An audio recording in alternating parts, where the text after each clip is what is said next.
Hello and welcome to the podcast, Enemies from War to Wisdom. This podcast is dedicated to unpacking the often confusing and painful issues that surround human hostilities. In this way, we hope to open the door to greater curiosity, dialogue, and discovery between people who are poised to be enemies, those who are opposed to each other or have been hurt and rejected by each other. Our goal is to help us all enter into the wisdom that prevents chronic conflict from leading to alienation, fragmentation, or war. I'm your host, Eleanor Johnson, a videographer and artist who is the director of Emma Troupe, an experimental theater laboratory in New York City. And I'm here with co-host Polly Young-Eisendrath. She is an author, speaker, psychologist, and psychoanalyst. While we come to these topics from each our own perspectives, Polly and I bring insight from our own lifelong dedicated practices of Buddhism that inform everything we do and think. We hope you find our conversation useful and that you will join us again and again. And now the podcast. Hi, Eleanor. Hi, Polly. Great to be back. Nice to be back. So today we're back on the podcast, and I am here with Eleanor Johnson, but Eleanor Johnson has a cold. And so today I'll be doing some of the intro, and yet Eleanor and I will be speaking back and forth as we usually do. So this is officially the second podcast on love and hate. On the first podcast, though, we really didn't finish the topics that we set out to cover.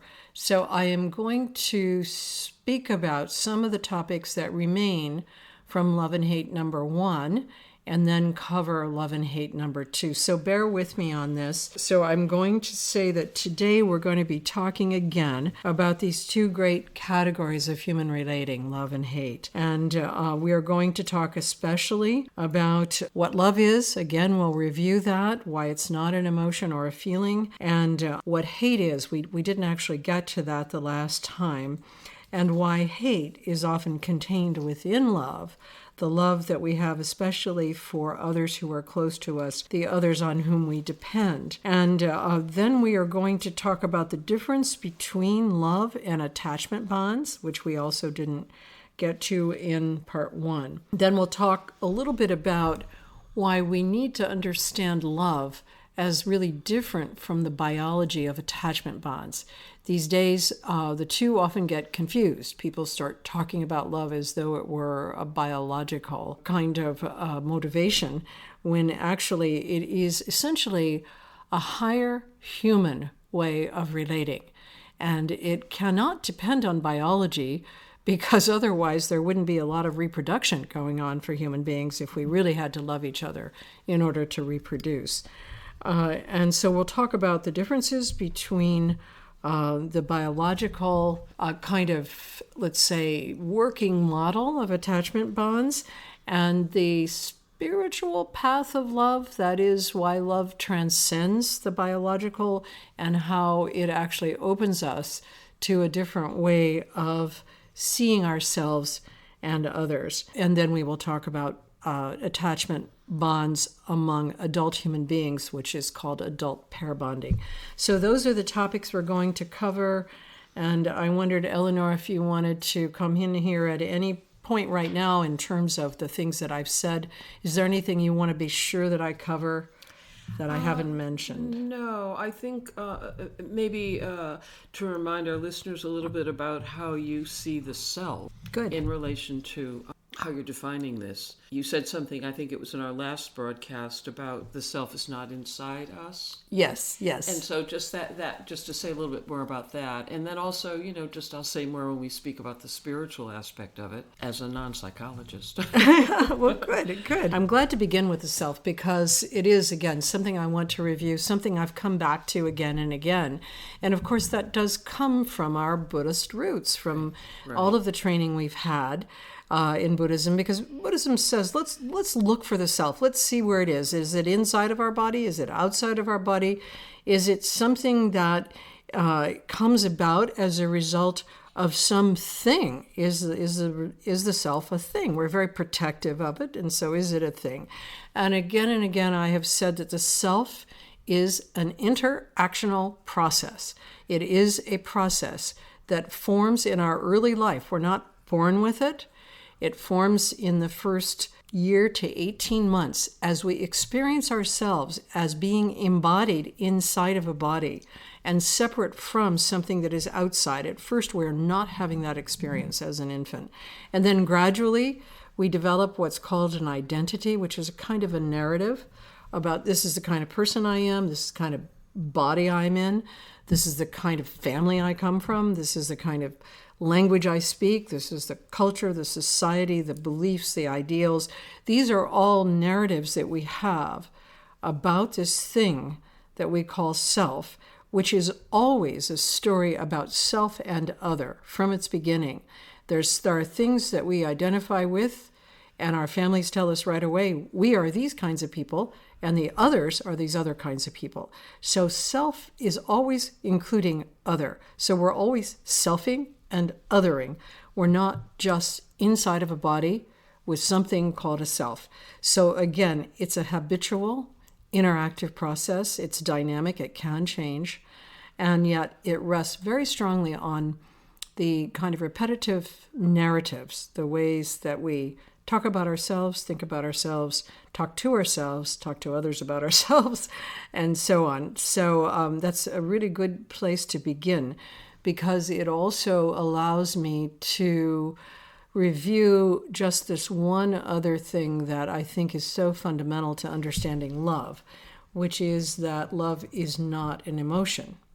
And the human emotions, the primary emotions, which we covered in one podcast, and then the secondary emotions, the self-conscious emotions, which we covered in another podcast, the emotions are fundamental, interactive processes that do not rely on language. So the human infant is born with these motivational processes which actually cause it to interact in a relationship with others. So the human infant, very dependent on others, cannot do anything for itself, comes in the package of being inside of someone else, comes out of that person, and then depends on that person and others, and communicates through these interactive motivational systems called emotions.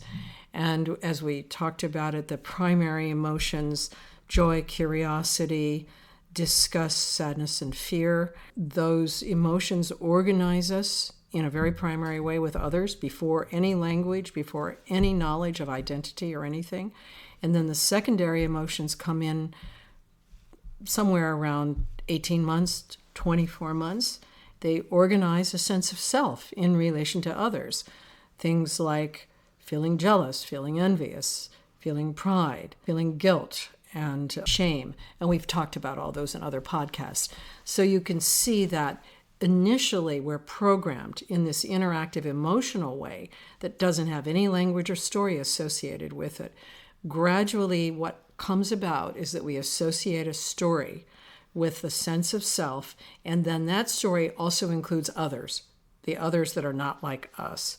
And then as those things develop over the lifetime, they are always undergirded by these emotions that might not be conscious at all, that we're always communicating through our facial expressions, our gestures, the implications of what we say. We don't necessarily know, for example, that we're communicating contempt, but if we roll our eyes slightly or we toss our head back, it can very much convey to the other person, I'm dismissing what you're saying to me, but we might not even know that. So what's love then in the framework of all of this interactive, no self, setting up of self and other?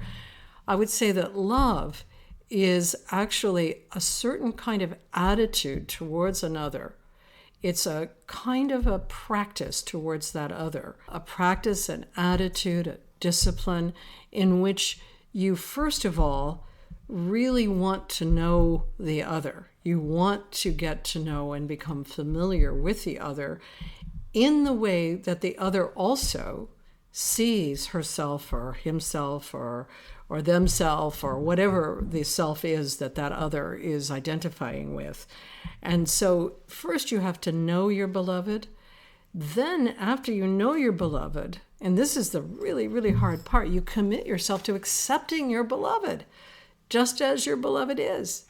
And the very best kind of love is when we accept the beloved completely. We don't want to change a hair on the head. That's very, very difficult, but it's the best kind of love for humans. And then the other component of love is remaining interested in the beloved.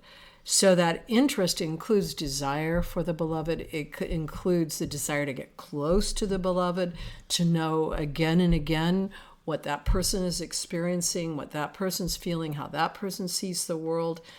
And that constant sense of, let's say, study of the beloved, inquiry into the beloved, eventually gives you a very, very big reflection of yourself. Because the beloved, is also going to give you an image of yourself back. You could see yourself in your beloved's eyes. And so that back and forthing of love is a very much more disciplined and constrained back and forthing than the food fight of emotions. And you can also hear the need for practice. Yeah, it's like a spiritual practice. Yes. It's so in regard to love is this ability to actually be able to set aside your own feelings and your own emotions, the blah, blah, blah of your own mind, in order to really see who the other person is. Czesław Miłosz, the Polish poet, his poem about love, I like the beginning part especially because it actually instructs us in regard to love for others. Love means to learn, to look at yourself the way one looks at distant things. For you are only one thing among many, and whoever sees that way heals his heart without knowing it from various ills. A bird and a tree say to him, friend. So he's seeing love there as a spiritual practice, but he also says it in a way that I feel is instructive. I often say to people that I see in couples therapy that love means learning to look at yourself as a distant thing. In other words, you have to become more, let's say, objective about yourself. You have to say, okay, so yes, at this moment, I would like to break your neck, but I'm not going to do that. I feel this rage towards you, but I'm not going to say anything about it. I am going to just feel it and experience it and return to my love for you. Now, some people, and I've heard Eleanor say this before, say, well, that sounds like a saint. That's true. But it sounds like a mother to me. I mean, there are many times when... Notice I'm sitting at the edge of my chair. when you're there with your grown child, and your grown child says something to you that is so insulting or so dismissive or so frightening that you want to react in a way that would crush that other person were you to say it, but you don't, because you know you love the person and you want to make room for that person to have the experience that the person is having. So love, and I think, again, we often know it better through being a parent than we do through being a partner or a friend, because with our children, the difference is that we have a strong attachment bond with the child. We identify with the child. Or it's easier to be unconditional. Well, it's easier because we include them in ourselves. They're Good kind of point, narcissistic objects. We say, well, this is my child. This isn't just any child. And so we have this greater capacity often for the discipline of love with our children than we do with our friends and our partners. And so, again, in the first podcast on love, we talked about just briefly that there are different kinds of love. And the ways that I see love as being different isn't so much personal love and transpersonal love. That's the one that I would say all love is truly transpersonal. If you practice it well, you learn not to take yourself personally. You learn to take yourself as a distant thing, as something you can back away from, you can step outside of, you can decenter from, and you just notice what's going on with yourself in the same way you'd notice the wind blowing. Oh, this is going on, but you don't have to do anything about it.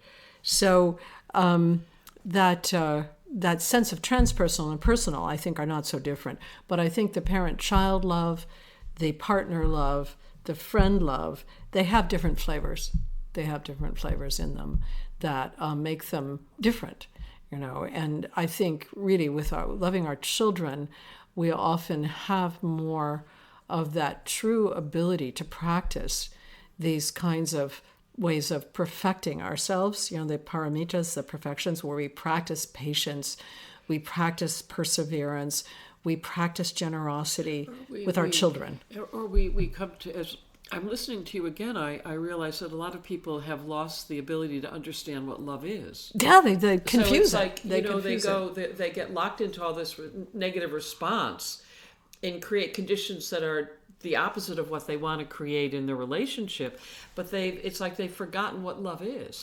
Well, what really makes you forget quickly is when your beloved insults you.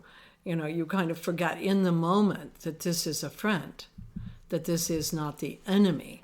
And then, as it often happens in a personal love relationship, after there is that period of idealizing your partner where you fall in love, and this is the most incredible, wonderful, incredible person you've ever been with, and then, the person starts to share expenses with you or moves in and brings the awful furniture or whatever it is, that you begin to feel like, ooh, I don't really like this person, and ooh, this person says insulting things to me, and I don't feel like myself when I'm with this person.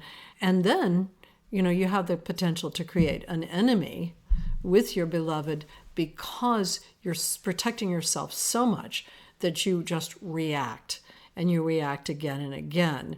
And that is in the period that we might call the period of disillusionment in a personal love relationship, where the other person is in a power struggle with you and you cannot see the other person through this lens of being your friend. So that's kind of one example of when your beloved, basically you kind of don't feel love. That's another really good point, and I think we made it in an earlier show. Love is not a feeling. It is not a feeling.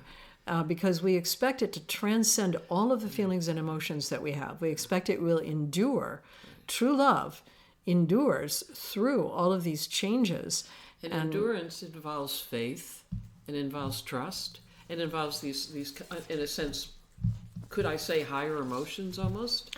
Well, I think a higher commitment. A higher commitment. Yeah, and you have to believe in it. Well, you do, and I think that there's a lot of confusion these days, especially about the how love is love biological, is love an attachment bond, and I think that if you get too far into that ideology, you lose track of it entirely what human love is, because it's not an attachment bond. And it's not even like an attachment bond.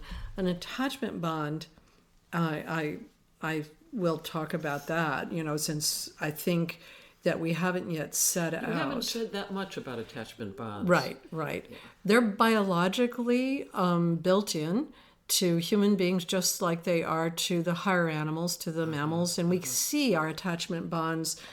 We can recognize them in other animals where we see them with their young. We see that they care for their young, they identify with their young. When the young move too far away, they go and get them. Even I remember seeing recently a duck with its ducklings, and how one little duckling was swimming too far away, and the mother went out and bit it hard so that it would come back and stay with the group. I mean, it wasn't just a little nip. It was a hard bite because she wanted to make sure that little duckling didn't go far away. And that issue of staying close to the adult or the caregiver or the one that you're bonded to is something that interacts with what we call separation anxiety. And so when, just like with the duck, when a human infant is born to a mother, and there are usually other caregivers around as well, that mother's pretty hardwired not to let that infant out of her sight. And once the infant becomes active, then the mother is anxious if there's too much separation. And of course, the infant becomes quite anxious once the infant develops a sense of self as being inside of the body and separate from the inside outside. Then you get what you call separation anxiety in a toddler that is 18 months to 2 years. That toddler will scream if you drop it off at the nursery school and leave it there, because it has the feeling of, it's instinctual, it's hardwired. It's like, don't leave me, here I am, come back. And then if the parent doesn't come back, but the infant is safe, the infant goes into a kind of a despair, looks kind of glum, like, well, I'm here by myself. And you see this in animals as well. And then after that, into what's called an apathy, or a kind of an adjustment. The infant will go on playing, the toddler, and will seem to be okay. Now, if that child were abandoned by the parent and the parent didn't come back to pick it up, some very interesting things happen. One is that the child does go through grief, and sometimes with younger children who don't understand why they've been abandoned, they can die from that grief. But if they live, when the parent comes back, often the child does not recognize the parent. In other words, the whole system has kind of shut down around that apathy, which is that being's not going to take care of me anymore, so I'm going to have to move on.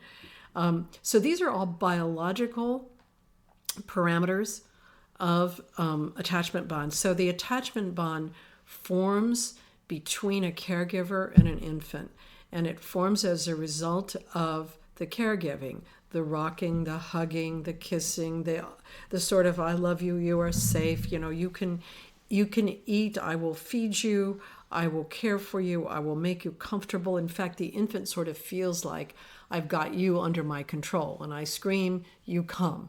You're like the goddess or whatever, I scream, you come. And then you do everything for me. And that's the way it seems in the beginning. And also then the mother at the same time, or the caregiver, has all of the emotional responses, feels the joy and the closeness and that tremendous idealization also. This is my child, and this child is going to become, and it feels like true love. A genius, yes. And this is going to be so wonderful, because now this is me, but in a better version, right. And so on. And so as this early bond develops between the caregiver and the child's first 6 months of life, you get the whole range of, on the caregiver side, identification with that child, anxiety about being separated, watching over the child, checking to be sure the child is okay, and so on. And then if, of course, the child dies or whatever, the caregiver feels tremendous grief.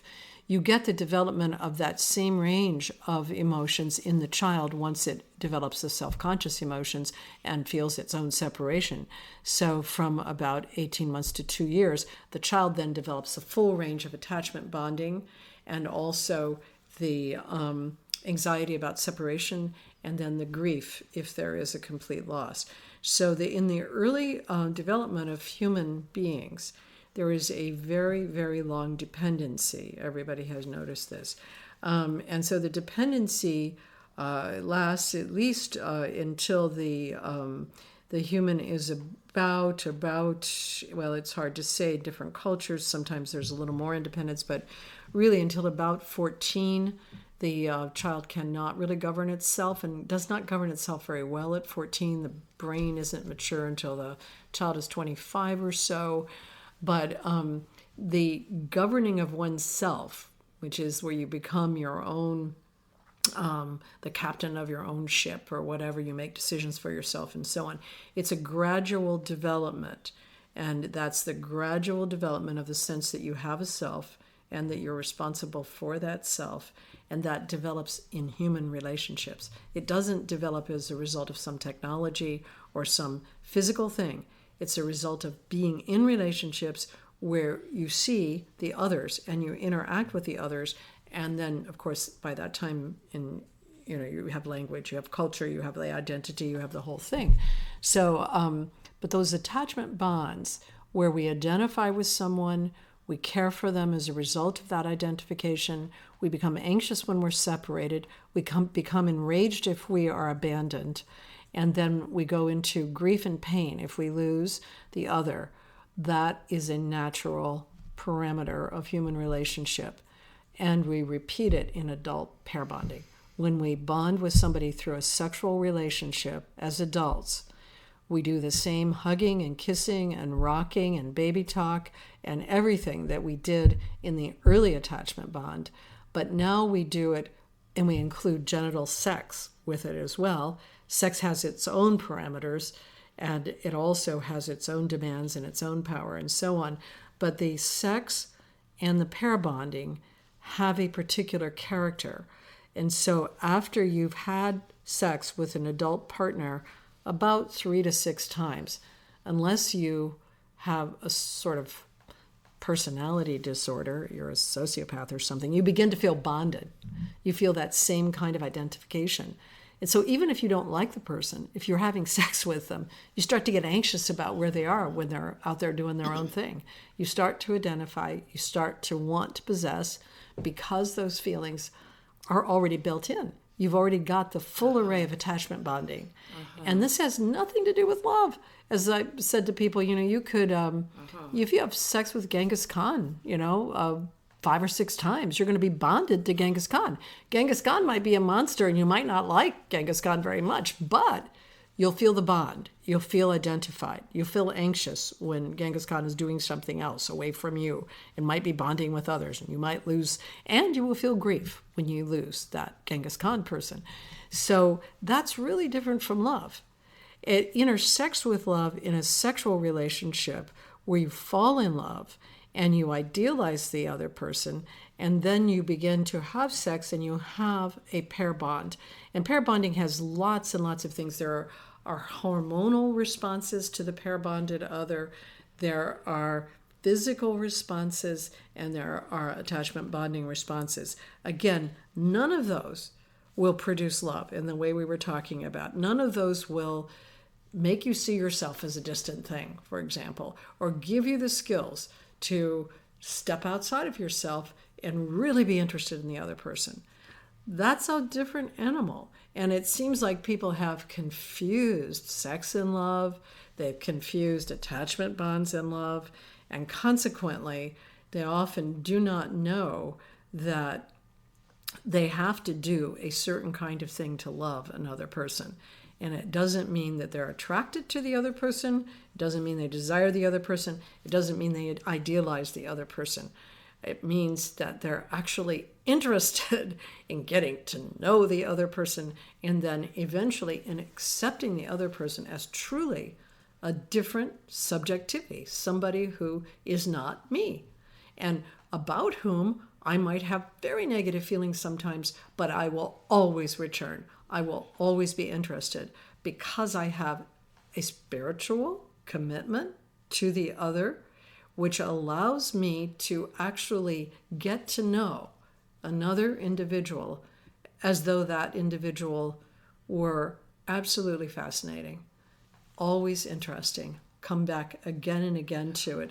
And to me, that kind of love is also very consonant with the love of God. Right.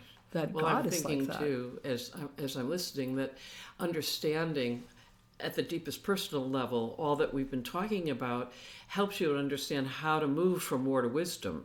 Yes. Because, the mess that we're in right now globally, you could think of it as pair bonding.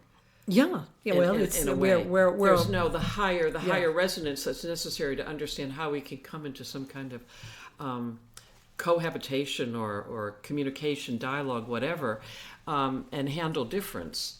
Yeah. How do you do that if you can't separate out from your own, again, rage and Well, you learn how to handle difference in relationships of true love, and this kind of allows me to talk about hate. Right. Because I'm going to talk about hate in a very different way than most people talk about it, because I want to differentiate it from other kinds of hostilities, and I also want to put it into the framework of love. I am going to say something that, is to me straightforward, but because I'm a psychoanalyst, I deal with it all the time, and it's not straightforward to other people, which is that you cannot hate someone unless you love that person, that it's a personal response. And I think about when I was 12 years old and I realized I hated my father. I really remember the place I was standing and everything. And I said it really out loud. I said, I hate him. I then realized that I didn't hate anybody else, that I'd never hated anybody. But I now knew what hate was. And I hated him because he so disappointed my love that I couldn't bear to feel comfortable with him. It was like he became this other that I couldn't understand because I loved him so much and he acted so badly. I hated him. And then I began, even as a young person, to realize that hate was very personal and that I couldn't hate people that I didn't know. I mean, it just didn't make any sense to me to hate somebody unless I knew them, because why would I hate them? You know, I could only hate if I loved. And then I gradually came to understand, particularly by doing analysis with people, that that hatred is a part of love, that you depend on your beloved, you see yourself in your beloved, you actually are so interested, and you feel you also feel that attachment bond. You feel like, you know, you're connected to the person, and their welfare is your welfare, and what happens to them and what they do also happens to you. And so when they betray that love, when they do something that seems to break that faith you have in them, then you hate them, and you have this feeling that they are other. And then if it's true love, if it's really love on a spiritual path, you have to convert that.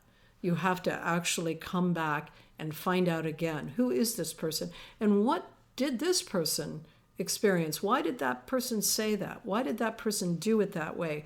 What I find in couple relationships is that when people really hate each other and they have this feeling that they're with an enemy, they're very reluctant to take that step back and decenter in themselves and say, okay, let me set myself aside here. Let me actually step outside of my own feelings and say to you, why did you lie to me about that?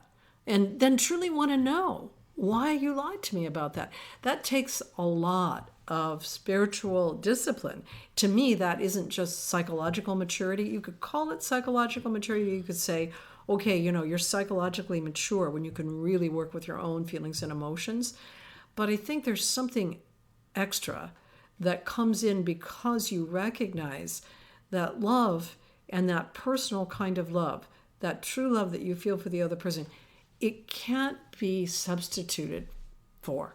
You know, it's like this individual is a particular being. There'll never be anybody like this individual again. And if you actually are truly interested and devoted, then you gradually have to see, oh, yes, I have a feeling of hating you, or I feel very betrayed and insulted, but I actually am interested in continuing to know you. And so I will actually allow myself to try to understand your experience in those moments when you betrayed me. And again, that kind of love is often what parents do practice with their children, because in this period of time or whatever, people really want to be good parents. And so they will use this kind of ability to restrain their own emotions and feelings in order to see what's going on with the child. But that is what is needed in any situation where you love somebody over time. There will be times when you hate that person because the person will do something that seems to betray your highest values and also perhaps your trust on some fundamental level. And if you want to go on with that person, then you have to be willing to step back in yourself. And so love and hate then become essentially one project.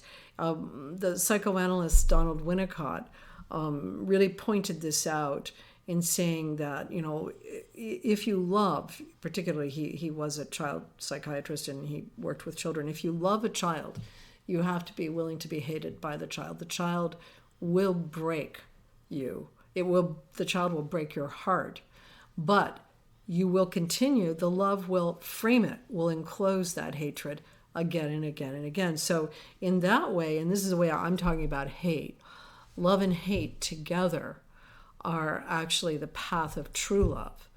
But you come back to loving that person in a way that, is a little like the love of God. Again, Buddhism doesn't have a God like a single God, but lots of gods instead. And divine love. Yeah, Divine love. And so people will go back to God, for example, even though God, may have caused a terrible tragedy for their tribe, but they believe that God actually is somehow connected to them personally, and they'll go back to believing in that God again, having faith again.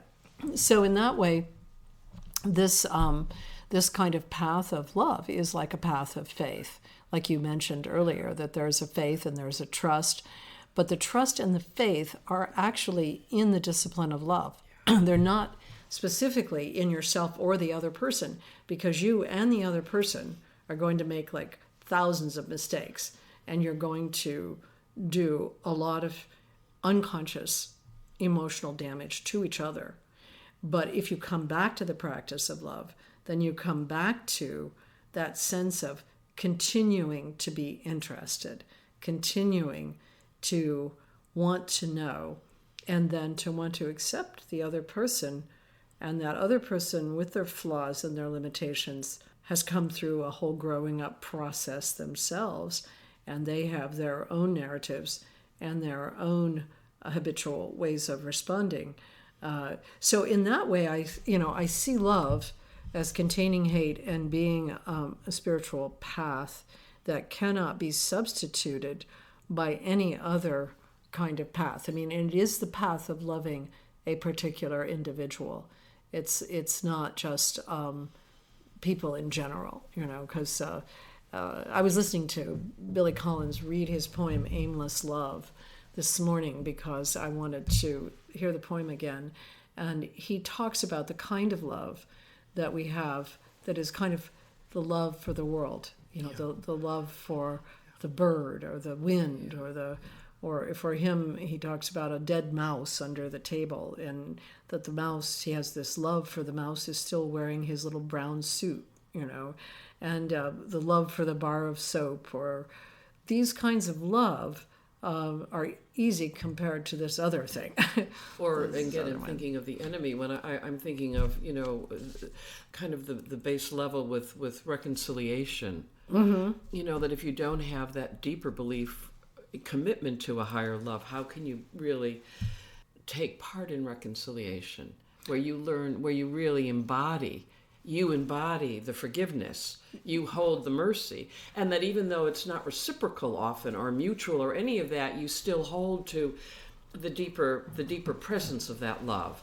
You're not wounded in the process. Well, you are wounded, but you're not wounded in the sense that you don't forget your consciousness. Well, you retain your consciousness, because you're. Right.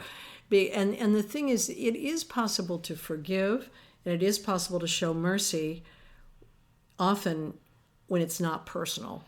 When people look out at poor people, or they look at people that have been enslaved or whatever, they might feel tremendous compassion.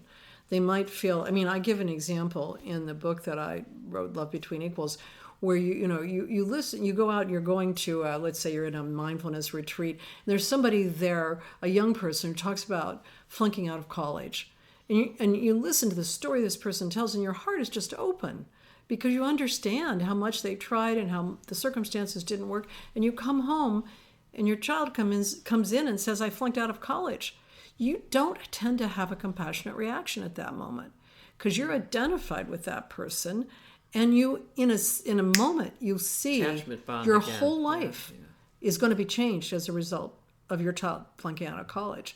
So, in that moment, you need true love. You need to take the step back and work with your own feelings and say, so tell me more. Tell me what happened. What happened there? So the compassion, forgiveness, remorse, all of these things, they work better with strangers than with the people that we really care about. And that's when this whole idea of personal love can take on this transcendent side to it, because we care so much and because we are identified with the people that we have bonds with, and we cannot easily feel compassion in the face of their failure. And that's where it takes this discipline and this recognition that love and hate come together. And if you simply go into the hate once your beloved has betrayed you, you can hate that person for the rest of your life. And you can hate with a passion. That's right. And a vengeance. And people do. That's right. In families, for example, where somebody in the family or in the world is scapegoated. Yeah. Well, the hating with, again, coming back to the world, I want to come back to that in a different podcast about hostility in the world, because it's not so personal. It's when somebody personally, somebody that you care about and that you believe knows you personally, says or does something that really hurts you, that really harms you, then can you continue to love that person? And that's, I think, a question that is like a spiritual question and is a bigger issue than attachment bonds, than the biology of desire, than sexual attraction, and all of these other things that get confused with love. They're not the same thing. So love shatters. You mean in the wounding process that you go through when you really truly are wanting to embody true love. I mean, the ability to deal with the wounding and the brokenheartedness and the betrayal and all of that. Yes, if you don't deal with it, then you lose it. Right. Then you lose it. You go through the grief. That's and right. Then you may hate that person forever, or you may just be distant from that person forever. And when I say that person, I mean, I'm thinking especially as about a beloved in a relationship, but it could be a sibling. It could be a parent. It could be your grown child. Your grown child does something that you feel you can never speak to that person again. And that's a tremendous loss. That's a tremendous grief. However, if you don't know the discipline of love or you aren't willing to apply it, then that can be the outcome.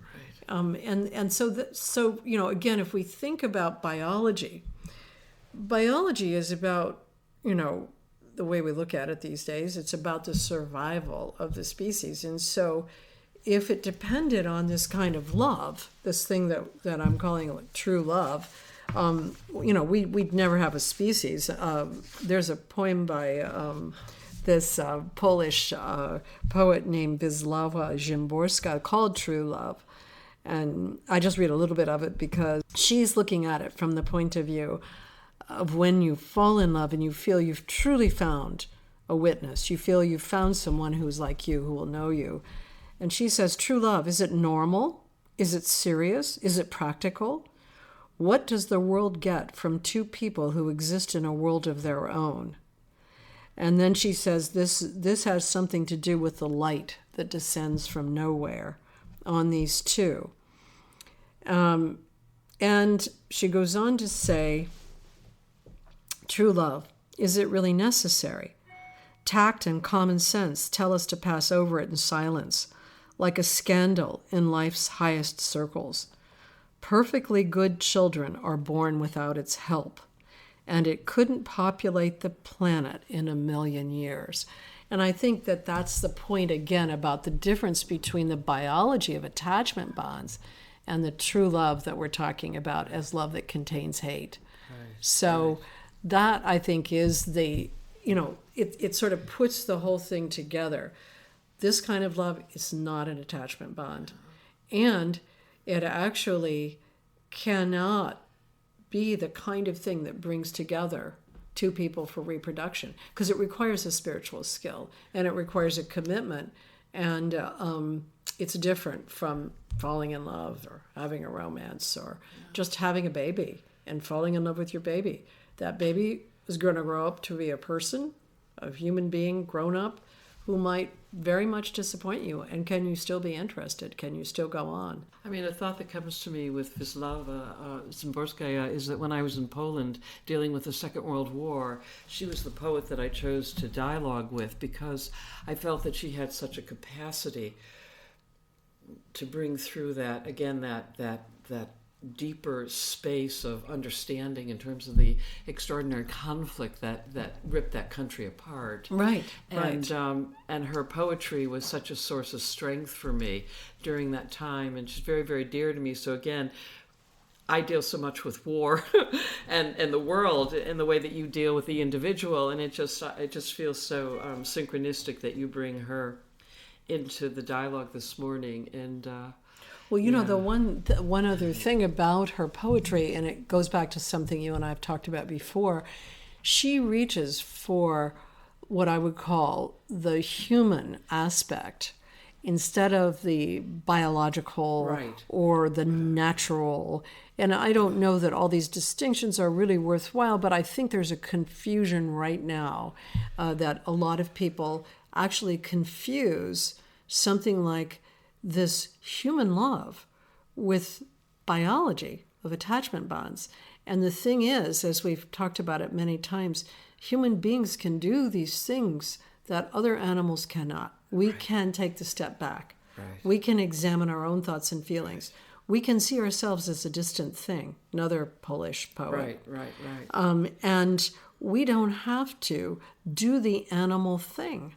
We can do the human thing. And I think she very much gets that. She gets that we can do that on a high level, and we can do that on a destructive level. Yes. So this is fantastic, Polly. Once again, thank you so much. Thank you, Eleanor. Thanks so much for listening. And to continue the conversation, you can follow us on Facebook, Instagram, and Twitter. You can find past episodes of the podcast on iTunes, Stitcher, Google Play, and CastBox.